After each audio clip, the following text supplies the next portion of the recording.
ښایسته جینۍ او د برګر والا چې دی نو عجیبه داستان واورئ. ویډیو راسره مکمل وګورئ. په دې واقعه کې چې دی نو زموږ دپاره ډېر ښکلی عبرت دی. یوه ښایسته جینۍ او د هغه چې دی نو هغه سره یو ملګری وي چې هغه راشي د برګر خواله د برګر چې دی نو هغه اخلي. دغه کس ته وایي چې کنه چې موږ له برګر راکړه او د برګر والا چې دی نو د دې جینۍ نه تپوس وکړي د دې سره چې دی نو آیفون 13 ورسره دی د دې جینۍ سره. نو دغه کس چې دی نو تپوس ترې وکړي وایي دا آیفون چې دی نو دا په تا په 100 روپۍ باندې اخیستی دی. نو دغه جینۍ ولګېدې د برګر والا چې دی نو مذاق وړاوږي. دغې برګر والا ته چې دی نو ډېر په سپک نظر باندې وګوري ځکه چې آیفون ورسره دی.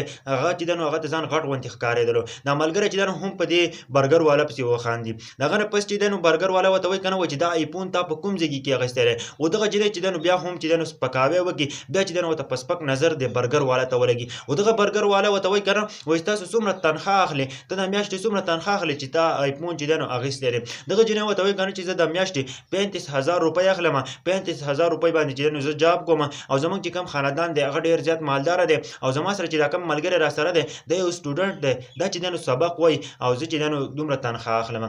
اخر کار چې دی نو دغه برګر والا ورته وایي که نه وایي زما تقریبا چې تنخواه کمه ده د 5 लाख روپو نه واله د 10 लाख روپو پورې چې دی نو زما میاشت راځي. دغه جینۍ چې دی نو بالکل حیرانه شوله چې دا کس څه وایي ځکه چې دلته برګر خرڅوي او وایي چې زه دومره چې دی نو روپۍ ګټم.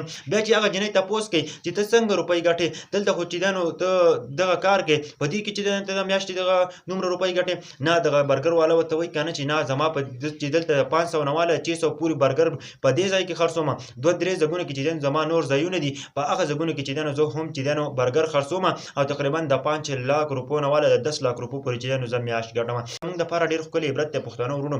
چاته به هېڅ نه ګورئ دغه لباس ته به نه ګورئ هغه به لباس ساده اغوستی او الله پاک به ورله دومره دولت ورکړی چې تاسو سوچ هم نشئ کولی. ګورئ الله رب العزت ګوره ډېر لوی ذات دی.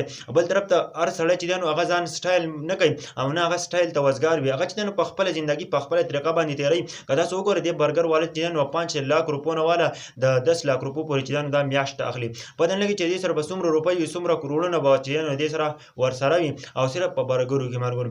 نو د چا سپکاوی به نه کوي د چا چې حقیقت نه وي خبر د هغه نه مخکې چې دی نو الفاظ نه استعمالوي ځکه چې د دې خولې نه چې کوم الفاظ راوځي هغه د چا نه هېرېږي. نو کوشش کوئ که نه آیفون کیمرې دا موبایل دا څیزونه میزونه چې دی نو دا دومره ماین نه لري په زندګۍ کې. په زندګۍ کې چې څه ماین لري هغه یو کاروبار وي هغه یو ذهن وي که نه چې ته مخکې په زندګۍ کې لاړ شې ملګرو. دا چې دی نو د برګر والا یوه واقعه وه په دې باره کې تاسو څه وایئ کامنټ ضرور وکړئ. زما دا ویډیو ټولو پښتنو ته ورسوئ. د بل د سپکاوي نه مخکې چې دی نو دا سوچ کوئ چې الله پاک چې دی نو ما هم تنګولی شي الله رب العزت چې دی نو ما هم چې دی نو هغه ما هم چې دی نو په ما باندې غربت راوستلی شي په ما باندې چې دی نو هم تکلیف راوستلی شي. ګوره په یو حالات کې چې دی نو انسان ګوره هغه خوشحاله نه وي. ګوره په هر حالات کې چې دی نو انسان خفه وي د خپلې زندګۍ نه تنګ وي ملګرو. نو تاسو سوچ هم نشئ کولی په دې وړوکي کاروبارونو کې چې کم پیسې هغه په دې غټ کې نشته دی.